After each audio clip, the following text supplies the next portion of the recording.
Buenos días con todos. Vamos a conversar en este espacio con Roberto Andrade, quien fue director de la UAFE, sobre el delito de lavado de activos. Y yo creo que es la persona idónea para discutir el contexto de cómo entra en vigencia la nueva ley antilavado de activos, que entrará en rigor, digamos, en julio de este 2025. Así que Robert, hola, listo para conversar sobre este interesantísimo tema. ¿Qué tal? ¿Cómo estás? De una, hágale. Hágale. ¿Cómo empezamos? ¿Cómo ves tú la entrada en vigencia de la nueva ley? O sea, ¿en qué contexto entra? ¿Qué tan necesario realmente era cambiar la ley? Eh, ¿Qué espacios, digamos, grises o tal vez vacíos normativos pudiste ver tú en tu experiencia que podía ser mejorado y que tanto se aprovechó en la nueva ley para esto? Creo que podemos empezar por ahí. Dale. A ver, es una pregunta. Hablemos un poco de contexto ya. ¿Por qué tenemos una nueva ley? Hablemos de eso. Entonces, y luego veremos qué es bueno, qué es malo, pero el contexto. Entonces, como haciendo memoria, Ecuador tiene, ok, la ley que va a entrar en vigencia ahora en julio, que casi que en media hora, pues, ¿no? Eh, Previo a eso tuvimos la ley del año 2016. Previo a eso, la ley era, si no me falla la memoria, del 2005 o 4. No me puede estar fallando la memoria. Eh, Obviamente con ciertas reformas en la mitad, pero esos son como los hitos. Eh, en el 2025, esta ley que se la presenta, si no estoy equivocado, se la presenta en 2022, se la trata, etcétera, se la aprueba en 2024 y se dice va a entrar en vigencia en 2025. Esa ley, su objetivo era decir que Ecuador cumpla con los estándares Gafi 100%, ya llegar a eso, porque siempre hemos estado Las famosas recomendaciones, Gafi. las famosas 40 recomendaciones. Y no solo cumplir las 40 recomendaciones, que lo curioso es que se llaman recomendaciones, pero son obligatorias, sino lograr también efectividad de esas recomendaciones. Porque el Gafi cada vez se vuelve más puntilloso en revisar, no solo que, mira, si la recomendación uno dice tener analizado el contexto y riesgo del lavado de activos del país, no solo que tú como país demuestres que lo haces, ¿por qué? Porque el presidente de la República sacó un decreto donde dice que se hace, sino que además puedas demostrar que eso efectivamente se cumple. Y así con las 40 recomendaciones. Entonces, para eso la ley buscaba hacer el mecanismo que logra que eso pase. Ok. Meter en un contexto ya, o sea, político, digamos, relaciones internacionales mayor, y es que una de las metas estructurales del programa País con el FMI en aquella época, 2022, y me imagino, no lo sé, que ahora 2025 siguen metas en ese sentido. Una de esas metas era que Ecuador cumpla con los estándares internacionales en materia de prevención de lavado de activos y financiamiento del terrorismo y de proliferación de armas de destrucción masiva, ¿verdad? Entonces, Esto es simplemente en ópticas de verse bien internacionalmente y cumplir con estándares. eso es, sí, eso es como lo que más moviliza el proyecto de ley, por qué lo presentamos, por qué lo aprobamos, ¿ya? Ahora, dicho eso, eh, por supuesto que ya en el texto específico de la ley y en las cosas que se construyen alrededor de eso, ya entra, ya no es solo, como tú dices, verse bien, cumplir una formalidad como un checklist, sino que ya es, ok, si vamos a hacer eso, ¿qué cosas metemos en esta ley para que realmente nos sirva como país, ¿verdad? Entonces Claro. sí, la ley tiene, como todo en la vida, cosas buenas, cosas que no son realistas, cosas que le faltan, como todo en la vida, ¿verdad? Pero yo creo que eh, tú me dices, reduccionistamente, me dices, dime es bueno o es mala, es bueno, ¿ya? Claro. Eh, es un poco el contexto, ¿no? Y dime algo, o sea, algo que yo he visto y se ve, pues, tal vez en la cancha de la litigación penal en lavado de activos. La gente tiende a disociar, ¿no? O sea, la gente se olvida que está, por un lado, la prevención de lavado de Ajá. activos, WAFE, oficiales de cumplimiento, manuales de prevención, sistemas de prevención, superintendencia de compañías, bancos y Ujú. todos los entes reguladores y controladores. Pero la idea de esto es que se compagine con los juicios propiamente de lavado de activos y el establecimiento de responsabilidad penal, pues en el caso de que existan delitos de lavado de activos, que existen en el país, Sí, claro. digamos, existen y existen bastante. En en la práctica se ve una suerte de divorcio entre la literatura, la conceptualización de todo lo que es la prevención del lavado de activos, el GAFI, la prevención y todo esto versus la real persecución, ¿no? En la persecución los fiscales hacen otra cosa por completo, digamos, y no creo que van muy de la mano. Obviamente no los funcionarios, pero tampoco como los criterios. Me parece que no tenemos un sistema tan orgánico, armónico de lucha contra el lavado de activos. Me parece que la prevención está por un lado, la reacción está por otro y están muy separados, mirando muy a distintos lugares y creo que no tienen ni siquiera muchos conceptos en común, más allá de los básicos. Entonces, yo quisiera por ahí llevar como la cosa, ¿no? ¿Qué tanto esta nueva ley puede servir para ese punto, digamos? Tenemos los dos puntos, ¿no? La nueva ley trata de ser más preventiva, trata de que la prevención efectivamente se concrete y tener mayor control, pero desde el punto de vista ya reactivo, tenemos en la nueva ley mecanismos o herramientas que les permitan a los fiscales investigar mejor, por ejemplo, tener información más fiable. Tenemos alguna herramienta que les permita a los jueces tener, eh, digamos, cartas para resolver mejor. Mucho se ve condenas a inocentes, mucho se ve absoluciones a culpables, digamos. Reducir ese margen de incredibilidad de la resolución judicial. ¿Tenemos algo de eso en la nueva ley? A ver, la nueva ley no es una ley judicial y no es una ley procesal, mucho menos procesal penal. Ya no lo es. Entonces, como la respuesta corta sería no, porque ese no es su objetivo. Ahora, hay mucha tela que cortar en ese tema, o sea, muchísima, y es un tema súper amplio que tú propones. A ver, si se puede hacer una analogía que no es tan cercana, pero como para aproximarnos al tema. Imagínate que estuvimos hablando no ahorita de prevención de lavado de activos, sino que estuviéramos hablando de tránsito, ¿ya? De la seguridad vial. Una cosa son los delitos e infracciones de tránsito en el COIP y otra cosa es la ley de tránsito y seguridad vial, ¿verdad? Y en algún punto tienen que tener una relación, me explico, algo tiene que ver la una con la otra, pero para la mayoría de procesos penales por tránsito que se litigan en las cortes del país, no es necesario remitirse a la ley de seguridad de tránsito, ¿verdad? La ley de transporte terrestre y seguridad vial, pero no es necesario remitirse a eso. Usualmente, más que una que otra cosita, sí es necesario, pues, mantenerse en el campo del derecho penal y el proceso penal, ¿verdad? Es algo similar. Entonces, la ley de lavado de activos, sea la actual que tenemos vigente, sean las anteriores que hemos tenido, como tú muy bien lo dices, es un tema de, si queremos ser, no sé, o sea, categorizarlo, es más bien un tema de derecho, si podemos ser derecho administrativo, puede ser, me da risa porque cuando tú entras a buscarlo en una biblioteca o en las herramientas de legislación tipo Lexis, cada uno dice, ¿y esto dónde lo pongo, no? Entonces a veces lo ponen derecho administrativo, a veces lo ponen bancario, a veces lo ponen Financiero. financiero, a veces lo ponen penal, o sea, ¿qué es, no? Em, pero la ley pone obligaciones de tipo societarias o financieras o derecho administrativo. Eso es lo que esta ley pone. Yo, igual, es cierto lo que tú dices. Hay un, no sé si llamarlo un divorcio, porque eso ya implicaría que nunca se hablan el uno con el otro, ¿no? Pero sí es verdad que uno siente que una cosa es el proceso penal por lavado de activos, una cosa muy distinta es las obligaciones de prevención de lavado de activos. Como que a veces se comunican y muchas veces no. Uno siente eso. Y muchas veces es cierto. En, en esa línea, mira, hemos hablado muchas veces, ¿no? Ecuador fue evaluado por Gafilat por última vez, el último reporte es de enero del 2023. Y en ese reporte, entre, digamos, son cientos de páginas, pero entre una de las recomendaciones o hallazgos principales es dirigido hacia Fiscalía y hacia operadores del sistema de justicia, diciendo es necesario lograr que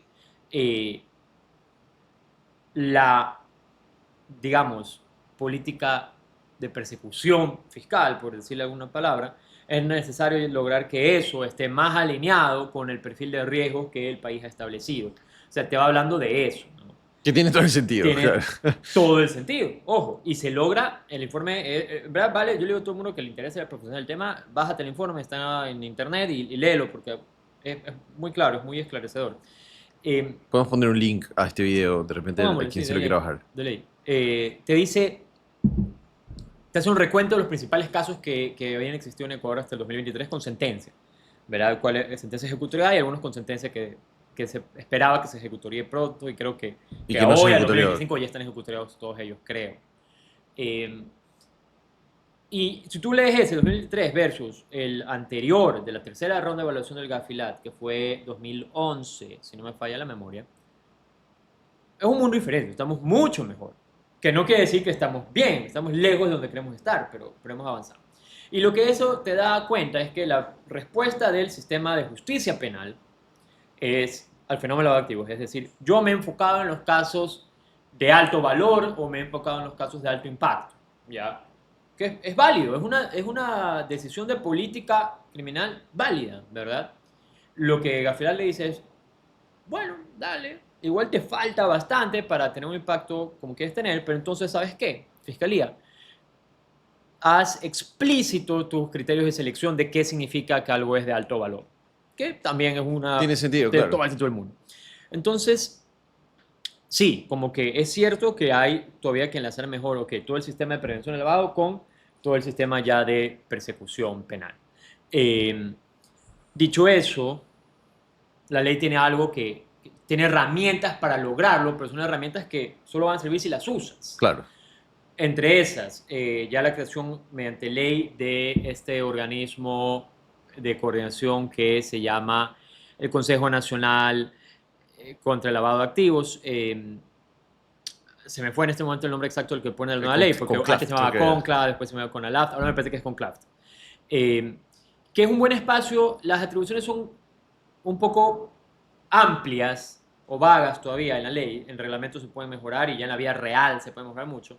Esos son espacios que sirven un montón para eso, porque realmente lo que tú necesitas, a mi criterio, es que los fiscales hablen con los analistas de la UAFE o de la entidad que estén analizando los informes y que ellos también hablen con las comandancias de policías o el Ministerio del Interior que toma decisiones sobre qué se va a perseguir. Y pues, con estas tres Articular.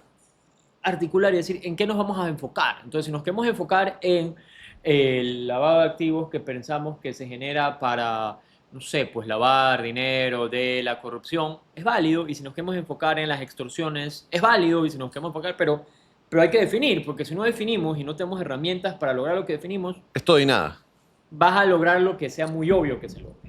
¿Qué es lo que me parece que pasa ahorita? No hay una política de persecución penal, puntualmente. O sea, se persigue lo que más o menos suena medio grande, tú vas y te dicen, mira, ahí están mis casos de lavado de activos, pero estoy persiguiendo este porque está más grande y aquí esto estoy esperando.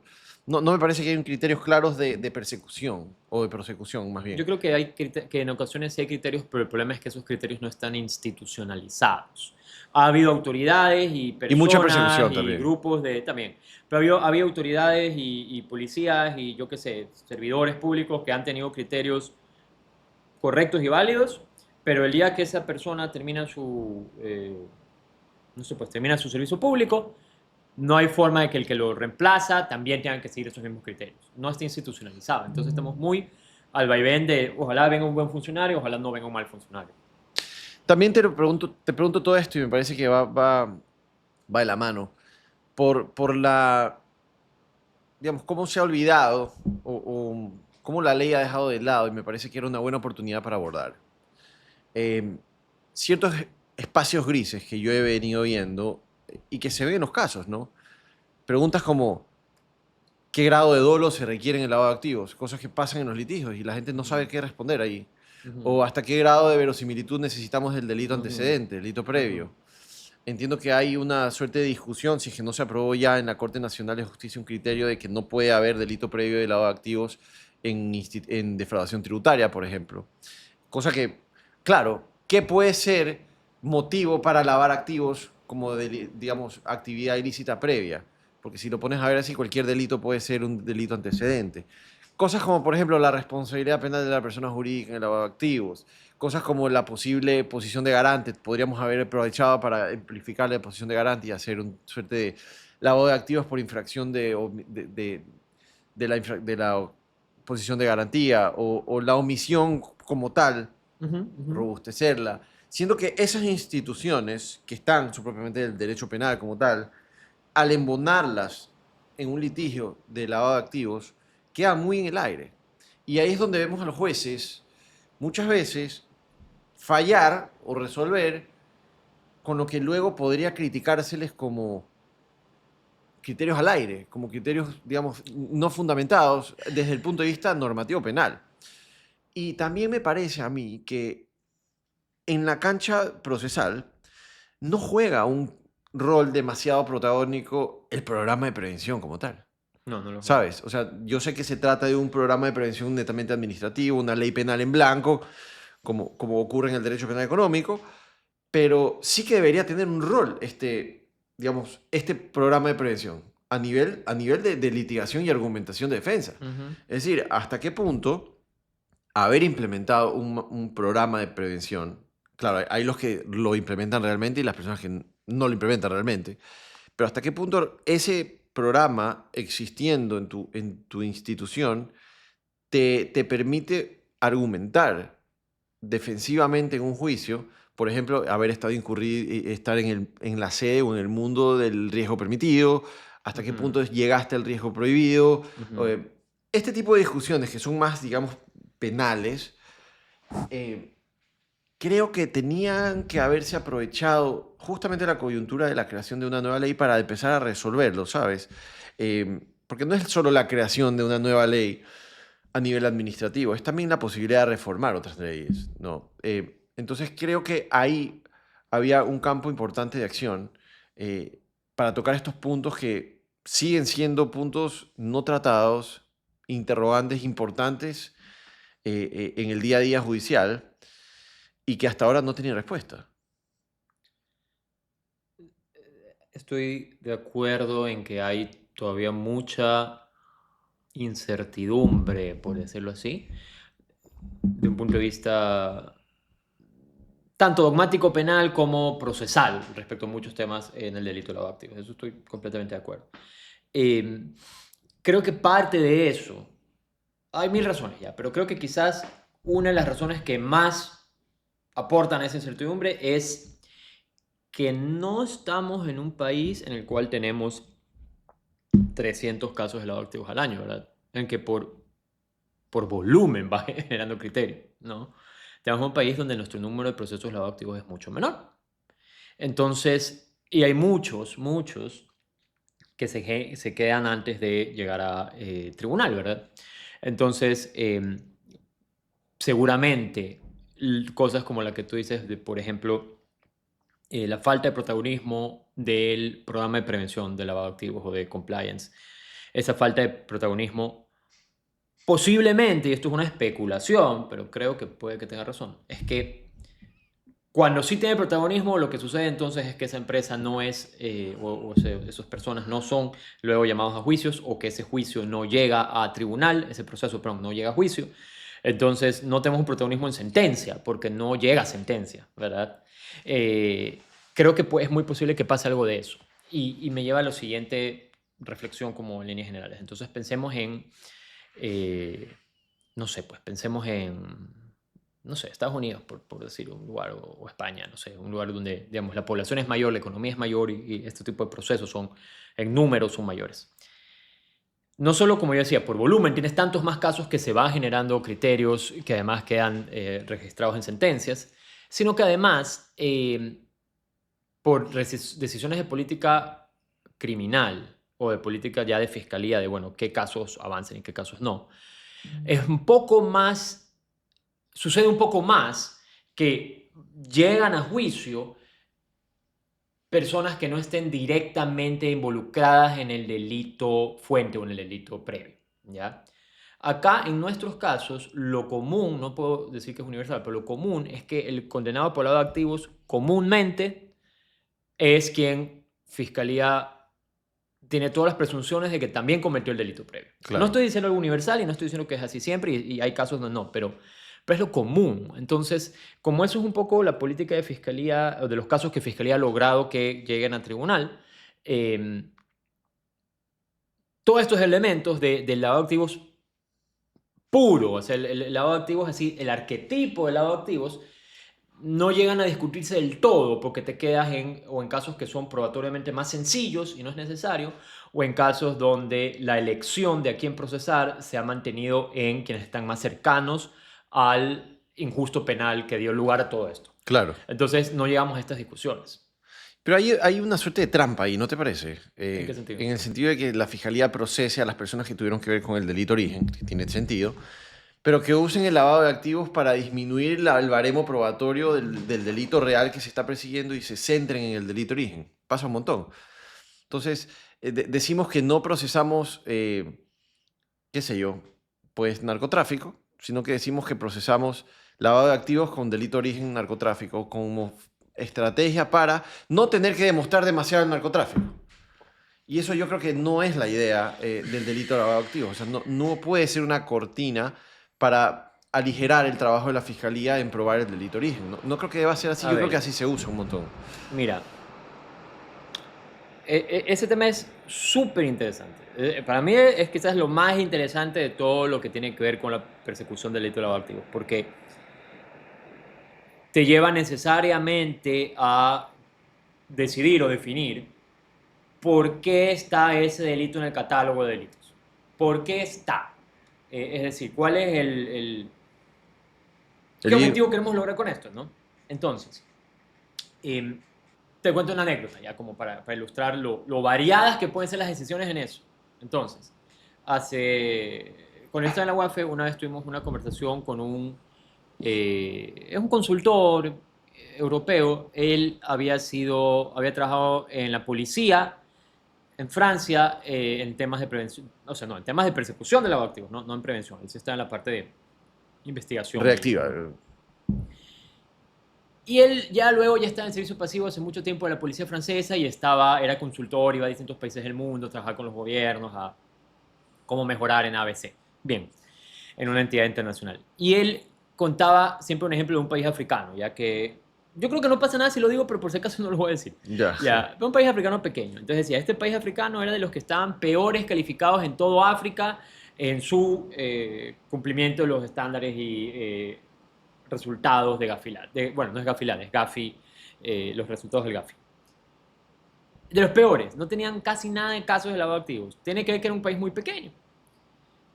Entonces ellos decidieron, voy a darle vuelta a esto por la fácil. ¿Cuál es la fácil? Ellos decidieron, como política criminal o digamos de persecución fiscal, que cada vez que detenían a una persona por lo que aquí sería microtráfico, siempre llevaba una investigación financiera paralela en papel, porque se abría otro expediente, y siempre eso iba a proceso por lavado de activos.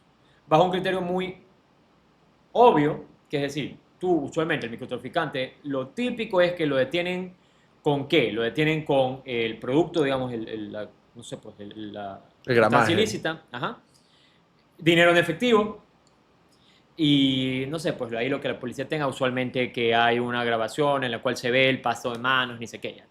Típicos elementos, ¿verdad? Condenado por microtráfico, genial.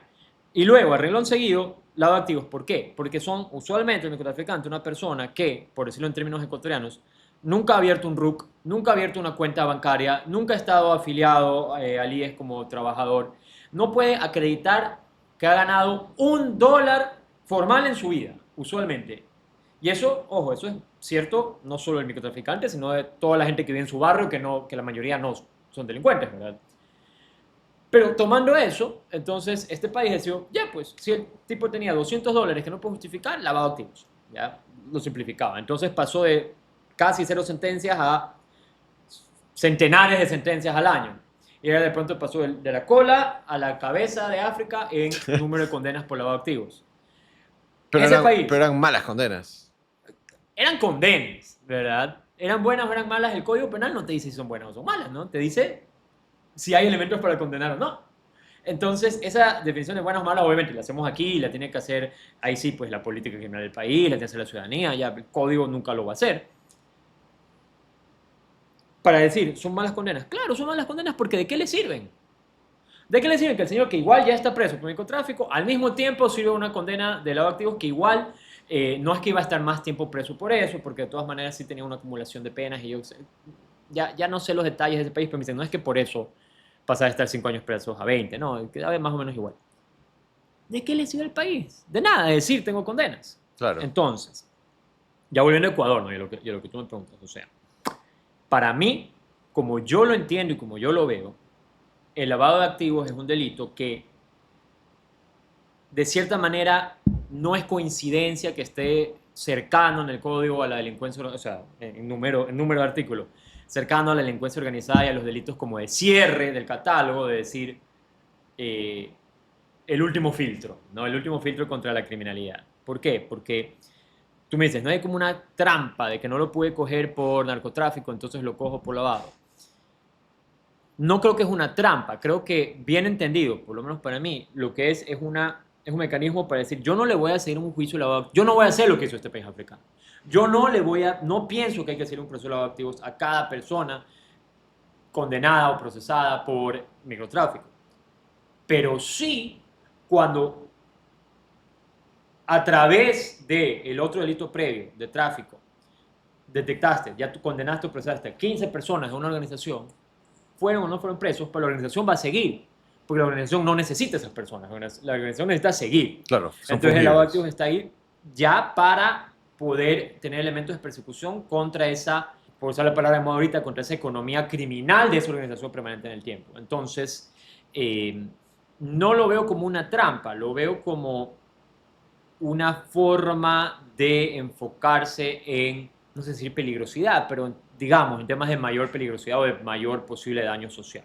Claro, Usado así, o pero sea, también puedes usarlo a la africana. visto así se entiende. Lo que yo te digo es que veo que aquí se usa muy a la africana, en el sentido de, he visto varios casos que fiscales dicen, mira, proceso por lavado de activos con delito de origen peculado, y prefieren llevarlo por lavado de activos y no por peculado. Y lo que ocurre en el juicio o en el proceso de lavado de activos, lo que realmente pasa y el objetivo del fiscal realmente en su investigación es probar el peculado. Pero como está persiguiendo un lavado de activos, marea a los operadores y dice, mira, esto es un lavado de activos con delito de origen peculado y estoy enfocándome en el peculado, pero es lavado de activos. Entonces consigue condenas por lavado de activos de algo que no se probó. No se probó las 3 fases de lavado de activos, no se probó los elementos del lavado de activos como tal. Estoy atándolo Uh -huh. a lo que decíamos inicialmente, que aquí es muy usual ver procesados en lavado de activos que tienen relación con el delito de antecedente y no necesariamente con los que aparecen en la cadena del proceso de lavar activos. Uh -huh. Y eso es algo preocupante porque a fin de cuentas, si lo tienes en el Código Penal, si lo tienes en el catálogo de delitos, si es un tipo penal que protege un bien jurídico que consideramos protegible, pero lo estamos persiguiendo mal, lo estamos encauzando mal, lo estamos investigando mal, y no hay una suerte de retroalimentación entre el fiscal y los operadores de la UAFE para hacerlo mejor, digamos, seguiremos viviendo en un país proliferado de lavado de activos y tendremos una justicia que los persigue mal. Y eso es lo que a mí me preocupa, que siguen habiendo normativa, sigue creándose norma y los problemas medulares que yo veo e identifico en la investigación penal, que es la que está encargada de realmente identificarlos y procesarlos y llevarlos a juicio, lo hacen mal. Y para mí esto tiene un impacto político-criminal importante. Uh -huh. ¿Por qué? Tenemos muchas personas procesadas por lavado de activos que no deben ser procesadas por lavado de activos. Y tenemos muchas personas que deben ser procesadas por lavado de activos que no están siendo procesadas por lavado de activos. ¿Por qué esto me importa tanto? Además de que hay gente que debería estar en la cárcel. Y hay gente que está en la cárcel que no debería estar. Más allá de eso, me impacta con el fin último de la idea, que es tener un sitio en donde no se lave activos. Claro. Yo creo que ese es el fin último de la idea de la prevención. Pero si tú tienes un mundo en donde desgastas muchos recursos en prevención, llámese recursos como tener que implementar programas de prevención, tener que implementar cada vez más un registro de obligados según la voluntad de la UAFE, tener que invertir en costos de prevención, llamémoslo así, ¿ya? Pero luego vas a tener un sistema de reacción que reacciona de una manera incierta, equivocada y no asertiva. Lo único que vas a conseguir es que este sistema no se retroalimente a sí mismo y las personas que lavan activos no se sientan atemorizadas realmente porque saben que no serán finalmente los condenados y así sucesivamente. Eso es lo que a mí me preocupa. Que la falta de condenas asertivas hacia las personas que realmente son los grandes lavadores de activos impacte negativamente en la sensación del sistema de prevención, ¿sabes? Sí. No hago prevención porque finalmente, pese a que laves activos, puede ser que no me cojan. Básicamente ese es el mensaje sistémico que se le está enviando al sector criminal que lava activos. Eso es lo que a mí me preocupa. Entonces, mientras no reforcemos las herramientas de persecución, de investigación penal, indirectamente estás afectando el sistema de prevención, porque el fin último, la prevención general que generas con las condenas por lavado de activos, no llega a ser un motivo de toma de decisiones en la fase de prevención. ¿Sí me explico? Sí, totalmente. Pero es la misma discusión que tenemos o que podemos tener sobre casi cualquier conducta eh, penalmente relevante, es decir, Sí, la pero prevención general, ¿no? El fin de prevención general se cumple y cómo lo cumples mejor, con una pena simbólica mayor o qué, o poniendo por altoparlante condené a fulano, o sea, sí, vamos un sí, poco hacia eso, ¿no? sí, pero digamos que el delito de lavado de activos es tal vez el único del COIP que cuenta con todo un sistema administrativo pensado para prevenirlo. Me- me- Tránsito también, por seguir el ejemplo que poníamos. bueno, Los mineros, los de combustible, o sea, hay algunos, pero sí, sí, te entiendo hay lo que sistemas de dices. prevención, comprendo, pero no creo que hay... Peculado que decías, tiene toda una institución que es de las más poderosas y grandes del Estado, paralela, que es la Contraloría. Sí, pero no dedicada a la prevención. Es dedicada al control y a la fiscalización, digamos. Sí, bueno, se supone en concepto, pero sí, En tienes razón. teoría. Pero la UAF está ahí para hacer inteligencia financiera, Sí. literalmente, para hacer el trabajo que debe hacer la persona que está anticipándose a cualquier cosa para neutralizar. Entonces, como inteligencia financiera, Ujú. me parece que debería sentirse muy afectada la UAFE de que no se consigan condenas asertivas. Ojo, no estoy diciendo que no se consigan condenas. Estoy diciendo que no que se consigan condenas asertivas. El problema es ese. En este país tenemos condenas, pero que no son asertivas. Y eso hace que, pues, el que es no vaya a la cárcel. Entonces, el que realmente tiene que prevenir, el que realmente tiene que implementar ese sistema de prevención, eh, y lo hace realmente, y lo hace con convicción y con voluntad de contribuir al sistema y tal, diga, bueno, pero yo soy uno más de todos los que están aquí implementando el sistema y finalmente los grandes lavadores no están recibiendo la atención de la fiscalía, de los jueces, de las condenas, de las cárceles. ¿A qué se debe todo esto? ¿No? Ahí es donde yo voy con que creo que falta conectar las dos fases, preventiva, Ujú, reactiva, de ujú. una mejor manera que sea armónica y coherente, no sé. Sí, mira, muchísimas cosas como para comentarlo. Sigo con mi ejemplo, con mi analogía con el tránsito, porque creo que es lo que lo hace más como palpable. A todos nos pasa que estamos en el tráfico de las 6 de la tarde y vemos un tipo que maneja sin placa, se mete en los carriles y se pasa la roja. Y digas, yo soy solo uno más de los que tengo que cumplir, pero ahí están los grandes infractores de tránsito y no les pasa nada. Y realmente, sí, es verdad que eso sucede. También es verdad que, ¿qué tanto estoy informado realmente de ese tipo? Si le han puesto las multas, si ha estado preso, si lo han procesado o no, ¿verdad? Entonces, el ejemplo es medio tonto, yo lo sé, pero eso va hacia algo más, si estamos hablando de un tema específico ahorita de prevención del lavado y la persecución del lavado. Pero son aspectos generales, ¿no? De lo que el derecho quiere lograr, el derecho penal, el derecho administrativo sancionador quiere lograr al decir, bueno, esta conducta me preocupa y necesito penalizarla o prevenirla.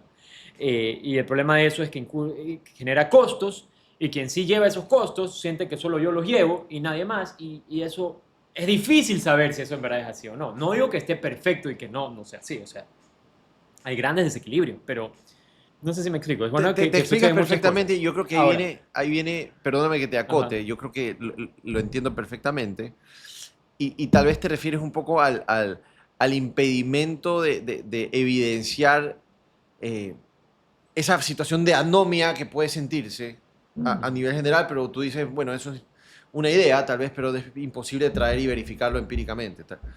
Y es verdad, te la doy. Y no solo eso, sino que, solo que te interrumpa, sino que también, incluso, la frustración es decir, yo tengo una constructora, una concesionaria de vehículos, lo que sea, yo cumplo y a mí me cuesta cumplir porque tengo que pagar personal, tengo que pagar software, hay ventas que dejo de hacer, yo qué sé, ya. Y yo cumplo y por allá veo que los grandes lavadores, como tú dices, no les pasa nada. Ya. Esa frustración, que es genuina, es real y hay que entender por qué y cómo se lo mejora, no se resuelve diciendo, entonces dejo de cumplir, ¿verdad? Porque el punto es que todos tienen que cumplir, no que solo yo, o sea, no que seamos más los que cumplimos, no que seamos menos los que cumplimos, ¿verdad? Entonces, esa es Sí, la dificultad a veces cuando estás en el punto de la frustración, de sentir yo incurro los costos y no veo los resultados. Ese es un desafío enorme. claro, o sea, a ver, en ningún rato yo sugerí No, yo que sé. el problema se solucionaba dejando de cumplirlo. No, claro, no, yo sé. Lo que digo es, si tenemos el fenómeno criminal ahí y estamos tratando de establecer un sistema de prevención que se intenta reforzar con la implementación de la nueva norma y la reforma de los sistemas de prevención y la actualización de los manuales y todo esto, y lindo, eh, me parece que estamos perdiendo de vista tal vez el otro lado de la moneda, que es una gran cara, digamos, que es las condenas asertivas. O sea, Sí. eh, entiendo a la persona que incurre en los costos y siente frustración porque tiene que incurrir en costos y siente que el sistema de justicia no está haciendo propiamente su trabajo. A eso me refiero. No tanto a, ok, no voy a incurrir en costos, porque qué injusto para mí. A ver, así es el mundo, y regulativo te toca cumplir la ley. Pero sí se entiende que, que hay una sensación de Sí, insatisfacción, lógico. digamos, ciudadana globalizada, de los criminales están allá impunes, hermano. ¿No? Están ahí impunes y yo Sí. estoy mirando cómo persiguen a los que no deben andar persiguiendo. Mira, ahí viene un par de cosas, ¿no? Para mí, en mi opinión. El lavado de activos como delito, ¿verdad? O sea, como fenómeno, tanto en derecho penal como en el derecho que no sabemos qué es, ¿no? Financiero, administrativo, lo que sea. El híbrido ahí. Ajá. Como fenómeno, el lavado de activos que el derecho trata. eh, a ver, ya, sin ser muy largo en la historia, pero empieza, eh, no sé, hace, ¿qué será? Unos 30, hace unos 50 años, ¿verdad? O sea, relativamente nuevo cuando hablamos que el homicidio tiene 2000 años o más, ¿verdad? Eh, y va cogiendo fuerza y va cogiendo fuerza porque es muy típico que si tú coges un libro de texto de los 80 y que abre el lavado de activos, lo ve como que un delito únicamente respecto al narcotráfico. Típica vieja Concepción, forma de claro. verlo, ¿ya?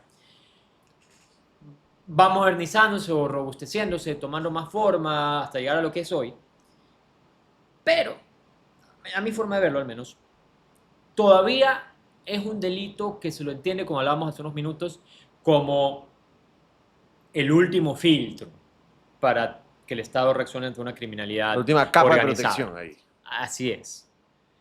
Y por esa concepción es usualmente, no en el tipo penal, porque el tipo penal no dice eso, pero en su arquitectura y cómo lo controlas y cómo reaccionas ante él, es un delito que lo vas a poder reprimir efectivamente en los casos grandes y en los casos donde ya está puede ser Claro. continuo, ¿verdad? Pero donde ya está consumado bastante. Entonces, ¿qué es lo que quiero decir? Que sí, tanto como está el tipo penal como todo el sistema a su alrededor, si una persona va, extorsiona a un local comercial, le dan ese momento en un local en particular $200 en efectivo, jamás con esos $200 en efectivo en la mano se va a lograr efectivamente condenarlo por lavado de activos, porque no es ese el delito real, ¿verdad? Es extorsión en mi ejemplo. ¿Cuándo sí? O sea, el lavado de activos, ¿cuándo sí funciona? Cuando esos $200, junto a toda la demás estructura de extorsión, lo van aportando el esquema de lavado que tengan, entonces vamos por las famosas etapas, perdón, entonces lo bancarizan y lo estructuran y finalmente se integra en yo que sé qué negocio tengan. Y ahí puedes ver un reporte de la unidad de inteligencia financiera en el cual dicen, mira, aquí tenemos $7 millones que esta estructura lavó a lo largo de 4 años extorsionando locales y eso llega a fiscalía, llega a un tribunal y los condena. Y perfecto, un delito de lavado de activos donde se condenó un caso que Bien. había que condenar. Bien. Pero en el ejemplo que yo pongo, estoy hablando de que son 6 años entre que fue a extorsionar ese local y finalmente lo condenaron. Y si tú me preguntas a mí, así fue pensado ese delito, y no solo en Ecuador, sino a un nivel internacional. Tiene sentido. Porque es para las grandes organizaciones, para las organizaciones transnacionales, o sea, así se lo pensó. Y el fenómeno que vemos en Ecuador, y quizás en el mundo, ¿no? Pero bueno, yo vivo en Ecuador, es que la criminalidad se vuelve más violenta y mucho más rápida. Entonces esa herramienta, que no es que no sirve, sirve, pero no para esta respuesta rápida y tan violenta que necesitamos. Claro, Lo claro. que sí sirve para eso es igual lo que el WAFE tiene como atribuciones de generar inteligencia financiera. Por una inteligencia financiera que no se utilice solamente entonces para lavado de activos, sino también para temas mucho más flash, digamos. Ahorita, mira, veo, puedo detectar Enriquecimiento que esta injustificado. actividad... ¿Y sabes qué? Reportes que quizás los maneja ya policía y fiscalía y finalmente sí los procesan por, no sé, por extorsión, en mi ejemplo, o una delincuencia organizada para cometer extorsión, yo qué sé, o asociación ilícita para extorsión. Y esa inteligencia financiera permite Eso, permite, investigar. exacto, ¿Me permite. explico? Entonces, ¿cuál es una conclusión? Una conclusión de lo que estamos hablando es que la ley de prevención de lavado de activos 2025 debería funcionar no solo para tener condenas por lavado de activos, sino para muchas otras condenas que tienen una patita financiera en su investigación. Y si logra eso, incluso si mantenemos simplemente 10 condenas al año como tenemos de lavado, pero resulta que nos genera tanta información para que la policía sea más efectiva en encontrar a las bandas, qué buena cosa, Claro, buenísimo. ¿verdad? Y eso ya Está mal tendría, puesto el título, pero ¿qué importa? no, no importa. Y yo creo que hay mucha necesidad de eso, ¿no? Que se utilicen otros tipos penales, el enriquecimiento privado no justificado, por ejemplo. Sí, de acuerdo. Facilito, facilito, con un poquito de inteligencia financiera, que la UAF vea un poquito de cruce de cuentas, tal, mira, ahí está, anda, míralo. Ujú. Creo que también nos falta un poco de creatividad, porque hay muchas herramientas, hay muchas herramientas. Y bueno, ya la parte de inteligencia financiera operativa de la UAFE, en mi experiencia, no siempre es demasiado asertiva. Yo veo muchas veces errores en los ROIs, pero errores importantes en los ROIs. Que entiendo, a ver, hay un ser humano ahí detrás, pero creo que también falta un poco ahí, ¿no? De repente tecnificar realmente el trabajo forense propiamente de la UAFE debería ser uno de los puntos por tratar, ¿no? De la UAFE. De nada sirve hacerse más grande, más fuerte, si es que la calidad técnica del trabajo finalmente no va a permitir llegar a algo tangible, ¿no? Mira, ese tema me parece que de hecho es un buen puente como para volver a hablar del tema que queríamos hablar, que es de la nueva ley, ¿verdad? ¿Por qué? Porque es verdad, hay que fortalecer los procesos de generación y utilización de la inteligencia financiera. Hay que lograr eso. Y eso son un millón de cosas y tecnificar y más herramientas y mejor personal y mil cosas ya. Pero una pata importantísima es cuál es el insumo que alimenta todo ese sistema. Y el insumo que alimenta todo ese sistema es la data que reportan los sujetos obligados a reportar. ¿Sí? Si yo tengo, puedo poner un ejemplo que es tan genérico que tiene que ser real, pese a que no se me ocurre ahorita. Si yo tengo una eh, cooperativa de ahorro y crédito que cumple formalmente sus reportes, pero los reportes que sube no cumple con subir los campos en la estructura que la entidad, o sea, que la UAFE define, lo hace en esa forma mal, o que la información que pone resulta que es no es tan fidedigna, y esa información mal reportada luego se quiere usar en un reporte de operación inusual e injustificada, ¿qué va a pasar? Pues que o te va a generar un error o probablemente no un error porque el analista sí va a querer verificar antes de usarlo, pero esa verificación va a causar Un retraso, retrasos, pues. claro. Entonces, algo que es como muy claro que la nueva ley quiere lograr es darle más que darle más facultades, darle facultades más fuertes a las superintendencias, sobre todo, pero también a la UAFE, para poder hacer mayor y mejor control a estos sujetos obligados. Es decir, oye, estás reportando todo lo que tienes que reportar, lo estás reportando bien, lo estás haciendo a tiempo, y si no, como sistema, cómo vamos a funcionar si tú no estás dando esa información, ¿verdad? Y es molestísimo. Y seguramente si esto nos escucha, nos está viendo una persona que sea dueña o trabaje en una cooperativa, en una concesionaria, en una inmobiliaria, se molestan y dicen, chuta, pero entonces ¿qué? Yo trabajo para ustedes. Pensando en que trabajan para la UAF, para las superintendencias. Y obvio que es molesto, ¿no? Pero hay que entender la importancia de lo que estamos haciendo y, ok, ¿qué nos toca hacer a cada uno? Claro, Creo que reportar mensualmente bien, digamos, no creo que es tanto, ¿verdad? Ya puede haber eventualmente gente que se le pase la mano o entidades públicas que se les pase la mano, pero eso no es tanto. Entonces, la nueva ley por eso tiene, por ejemplo, que le da a la UAFE, que antes no estaba en ley, esta facultad de ir a hacer una supervisión in situ a la empresa, que la UAFE vaya a un patio de carros a decir, a ver, muéstrame ahorita tus formularios de debida diligencia, quiero ver si coincide con lo que reportaste o no, etc. Y comencé a tener toda una parte de derecho administrativo de supervisión más robusta, entonces que la gente cumpla todos los meses. Mira, si la gente cumpliera todos los meses lo que tiene que cumplir, perfecto, ya el sistema sería Mejor, claro. 25% mejor. ¿Ya? Y ojo, que no se me malinterprete y que diga, la culpa es de los que reportan. No, para nada. La culpa es sistémica, de que Claro, como sociedad estamos ecuatoriana no encontrándonos hemos con el logrado, sistema, claro. claro, no hemos logrado coordinar la acción correctamente en esto. Pero va por ahí. Aprovecho este punto que estás tratando para que las personas que nos están o nos van a oír y que no entienden muy bien cómo funciona el sistema dotado de UAFE, superintendencias, ¿podrías explicarlo rapidito para que la gente lo comprenda, cómo está estructurado? Claro que sí. A ver, entonces, yo en mi mente siempre lo intento como casi que graficar de la siguiente forma. Entonces, obviamente, como toda explicación que intenta hacerla sencilla, sacrificas un poco detalles, ¿ya? Pero Claro. no importa. Entonces, el sistema de inteligencia financiera, por lo menos en lo que corresponde a la ley de prevención del lavado de activos, imaginémonos así, que tenemos como que fuera una máquina para hacer salchicha.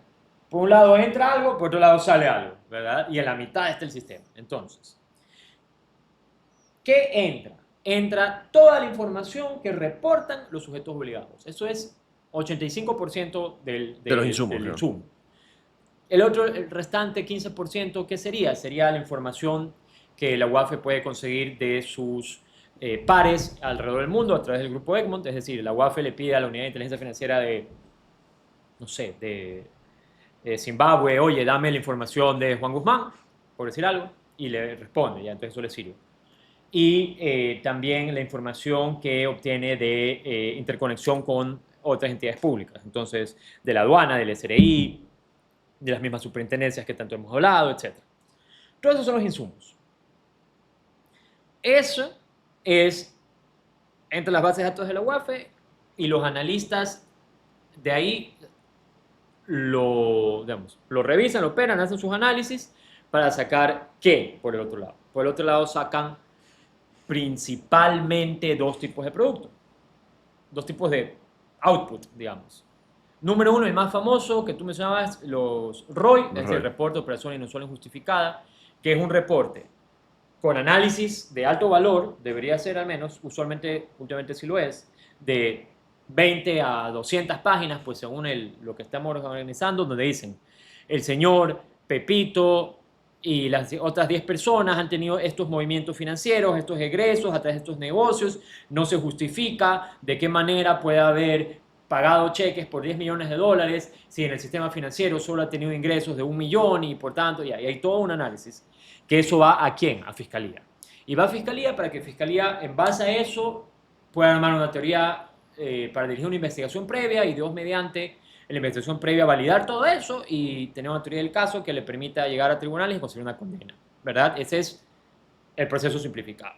Y el otro producto que también se produce, valga la redundancia, es algo, bueno, un par de cosas. Los informes de movimientos financieros ampliados, que son reportes con simplemente, oye, yo soy fiscal, me invento, de, no sé, estoy investigando un caso de estafa masiva, por decir algo.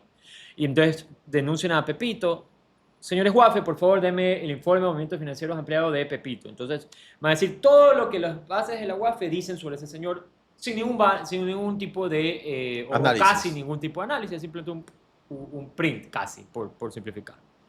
Eso puede guiar mucho una investigación, pero son investigaciones que no requieren pues, que tú detengas a la UAFE para analizar ese caso, sino le das eso al fiscal y el fiscal vea si le sirve o no le sirve. Claro. ¿Ya? Y de ahí también pues, produce información ya a nivel estratégico que la comparte con el resto del sistema de inteligencia, entonces con otras autoridades que puedan reunirse y en reuniones de inteligencia decir, mira, para este grupo criminal que estamos organizando y esta información, ya, son cosas que reservadas, ¿no? Pero digamos que los dos productos estrellas son los que hemos dicho. ¿Qué tiene, digamos, cuáles son las, iba a decir debilidades, pero no es que es una debilidad, sino que es saber qué le puedes pedir a cada herramienta. A este sistema que yo estoy describiendo ahorita, por como yo lo he descrito, tú no le puedes pedir a ese sistema que se entere si el día de hoy extorsionaron a una farmacia aquí abajo. O sea, ¿cómo lo vas a ver? Es imposible. Entonces, si alguien dijera, que puede ser que alguien lo diga, no, es que la UEF no sirve porque no se da cuenta de esas transacciones. No, pues. El sistema ecuatoriano no sirve, ok. Pero no la UAF, porque eso no es lo que le corresponde. Claro, Eso no, no. lo tienes que detectar cómo, pues por ya temas de, si vamos a hablar de inteligencia humana, entonces por las cámaras del ECU 911 o del municipio, o porque debería haber policías, o porque, yo qué sé, un sinnúmero de otras cosas que ya no son inteligencia financiera propiamente. Claro, es la Por reacción eso en es general. que en fiscalía, tú dices, llegan errores con errores. Claro, puede haber errores, pero también puede haber muchas cosas que no es que es un error, es que eso es lo que consta en la información financiera del país. Y así lo Y, presentan, digamos, y así se ve. y claro, ya lo que en fiscalía en su investigación debe lograr corroborarlo o descartarlo. El informe de la UAF, y esto es importantísimo, no es otra cosa que, digamos, una noticia criminis. No es más que eso, no es prueba, no es peritaje, es eso. Claro, es un insumo de inteligencia financiera. Ajá, así es. Ok, creo que queda claro el proceso. Y solo para tal vez ir cerrando, para que la gente que no lo sabe bien, mm, sería bueno que les cuentes cómo está estructurado el sistema, pero a nivel como organizativo, ¿sabes? Como la UAFE ostentando el cargo de ente rector, las Ah, ok, superintendencias ayudando a la UAFE, ya. luego el tercer nivel de los obligados a reportar, ¿sabes? Para que la gente entienda por qué tienen que rendirle cuentas a las supercompañías u otros les tienen que rendir cuentas a los superbancos, tú sabes. Creo que por ahí, para dibujar un poquito el sistema a nivel Ya, institucional. perfecto. Mira, em, primero que nada, siempre hago esta reflexión, ¿ya? En Ecuador la UAFE es demasiado famosa comparado a cómo son las unidades de inteligencia financiera en otros países. Y siempre hago esta pregunta y abogados o gente, digamos, muy informada y que ve películas en inglés todo el tiempo y que le encantan estas cosas y que va a Estados Unidos. ¿Quién hace lo que hace la UAFE en Estados Unidos? Y la mayoría de las personas se quedan así y no lo saben. Dicen que el FBI, no, no es el FBI, no es la Claro. CIA, no es Homeland Security, no es la DEA. Es una agencia que se llama FinCEN, que es una agencia, digamos, adscrita al Departamento del Tesoro. No es famosa. Creo que hay una película sobre ellos ya, pero de tantas que saca Hollywood sobre detectives, digamos, una no es nada, ¿verdad? Claro. Eh, yo qué sé, y sus equivalentes en el resto del mundo no son famosos. A nivel mundial, estas unidades de inteligencia financiera suelen tener, yo sé que no es tu pregunta, pero me parece No sé, me interesante, parece interesantísimo. suelen tener básicamente tres tipos de modelos. Entonces, el modelo administrativo, que es el del Ecuador. ¿Por qué administrativo? Porque es una entidad administrativa autónoma. Bueno, en Ecuador es adscrita al MEF, pero con autonomía operativa y financiera, entonces autónoma. El modelo le llaman a veces supervisor, que es cuando la unidad de inteligencia financiera es autónoma, pero adscrita a una superintendencia. Ok, Entonces, por ejemplo, en Perú es parte de la superintendencia de bancos y el director ahorita es una mujer, es una directora de la unidad de inteligencia financiera, incluso tiene el nombre de superintendenta adjunta. ok, Y el superintendente de bancos fue antes superintendente adjunto de inteligencia financiera. O sea, en Perú ok. está súper profesionalizado. Y tienes modelo, y también es así en Guatemala, también es en algunos países. Y tienes el modelo policial, que es común sobre todo en Europa. Entonces, por ejemplo, en España o en Francia o en Italia es muy famoso creo que se llama Guardia di Finanza, que es parte de La la, policía, ya. como decir, en nuestro sistema ecuatoriano, como que fuera parte de la policía judicial, ya, por decir algo así. Pero siempre tiene que tener, por recomendación del GAFI, autonomía. Eh, hace muchas décadas, no muchas décadas, hace muchos años, perdón, estuvo en lista gris del GAFI. eh, se me fue cuál país es, no lo voy a decir, pero un país centroamericano, no lo voy a decir porque voy a estar equivocado, porque no recuerdo si era El Salvador o Nicaragua, me parece, pero puedo estar equivocado. Lo querían estuvo en lista gris, no pasó a lista negra, pero ¿por qué? Porque tenía a su equivalente a la UIF, lo tenía adscrito completamente en fiscalía, no tenía ninguna autonomía y eso no cumple con los requisitos. ¿Se entiende? Bien, entonces, en nuestro sistema ecuatoriano tienes la unidad de inteligencia financiera que es la UAFE, Unidad de Análisis Financiero y Económico del Ecuador. Su rol es interesante porque tú dices, a ver, es jefe del sistema. No, no tiene rectoría del sistema, tiene mucho peso institucional y reputacional y es el centro del sistema en muchas cosas. Pero no es el que manda a todos, ¿ya? Por decirlo así, por lo menos legalmente hablando, ¿ya? Incluso es adscrito al MEF, ¿verdad? Tienes ellos como unidad de inteligencia financiera, que quiere decir que ahí se centraliza la información. ¿Y por qué es así? Porque recordemos que estamos hablando de información que tiene sigilo, ¿verdad? Por supuesto. Información bancaria y financiera, o sea, información, perdón, que no es que puede estar Súper ahí reservada. de fuente abierta y que cualquiera la pueda revisar, pues, ¿no? Es que eso es lo extraño, ¿no? Que la UAFE aquí sea tan vistosa cuando debería ser una agencia casi secreta, que nadie debería saber dónde está, digamos, y haciendo un poco de inteligencia financiera, ayudando, digamos, o reportando información al órgano prosecutor, digamos. Así es. Ese debería ser su rol natural. Así debería ser. Pero bueno, por alguna razón se ha vuelto famosa y ya, pues es famosa. A ver, igual es famosa más o menos. O sea, tampoco que salimos a la calle a hacer una encuesta y todo el mundo sabe qué es la UAFE, así como todo el mundo No, pero sabe todo el mundo la habrá quién es escuchado. Segundo Castillo, ¿me explico? O sea, Claro, pero ya. todo el mundo lo habrá escuchado. Sí, Estoy seguro que Segundo Castillo es más famoso que la claro, UAFE. ya. Bueno, y de ahí tienes en el sistema la pata, hablemoslo así, la pata de... Mira, incluso la ley se llama, o bueno, la ley anterior se llama de prevención, detección y erradicación, ¿verdad? Entonces, más o menos tiene sentido verlo en esas tres fases. Más o menos, ¿no? Entonces, en prevención tienes sobre todo a las superintendencias, que son quienes tienen roles y asignaciones directas, o sea, atribuciones, perdón, directas de controlar que sus controlados cumplan sus obligaciones en materia de prevención de lavado de activos, es decir, que tengan programa de prevención, que reporten, que hagan la debida diligencia de sus clientes, etc. Superintendencia de bancos, que es la que más pensamos, superintendencia de compañías, que es súper importante, y de economía popular y solidaria también, ¿verdad? Hay otros supervisores también, por ejemplo, el Consejo de Legislatura respecto a notarios, por ejemplo, el Consejo Nacional Electoral respecto a partidos políticos, pero digamos que las superintendencias y la UAFE son los más importantes. DINARP también para los... DINAR correcto, para los registros de datos públicos, registro de propiedad, registro mercantil. Ten en cuenta que hay muchas, digamos, empresas, es decir, muchos negocios cuyo titular opera en un RUC como persona natural. El día de mañana yo puedo abrir un patio de carros si quiero abrir un patio de carros, ¿verdad? Entonces no tengo que constituir una persona jurídica si no quiero. Entonces, para ellos que no tienen supervisor, el supervisor es la UAFE, lo cual es mucha carga para la UAFE, que no tiene una estructura tan grande en personal como las superintendencias. Luego tienes la detección, eso sí es donde se centraliza la información, la unidad de inteligencia financiera es casi que exclusivamente la UAFE. ¿Por qué digo casi que exclusivamente? Porque también hay otras entidades que pueden decirle a la UAFE, oye, mira, encontré esto que creo que es lavado para que tú lo analices. Lo que se llama nuestra ley unidades complementarias antilavado. Entre esas, por ejemplo, el SRI. Es lógico, el SRI tiene tanta información financiera que es lógico que a veces encuentra cosas que dicen, oye, esto es raro, no me parece que es defraudación tributaria, porque de hecho están quizás hasta pagando más tributos de lo que yo creo que tienen que pagar, pero es raro. Ahí te mando UAFE para que analices. Claro. Y tienes ya la erradicación. Entonces, en la erradicación ya estamos hablando de la parte penal propiamente dicha. Entonces, Fiscalía, obviamente, como sabemos, es titular de la acción penal, jueces, tribunales, salas, y la interacción que ellos tienen con la policía como, digamos, agente investigador, por facilitarlo. Claro. Que la policía, la unidad especializada en eso, es lo que todavía se le llama muchas veces la ULA, porque te acuerdas que se llamaba la unidad de lavado de activos. Sí. Ya no se llama así, se llama UNDECOF, si no estoy mal, si no lo han vuelto a cambiar el nombre, se llama así. Que es Unidad de Delitos Económicos y Financieros, me parece que es el nombre.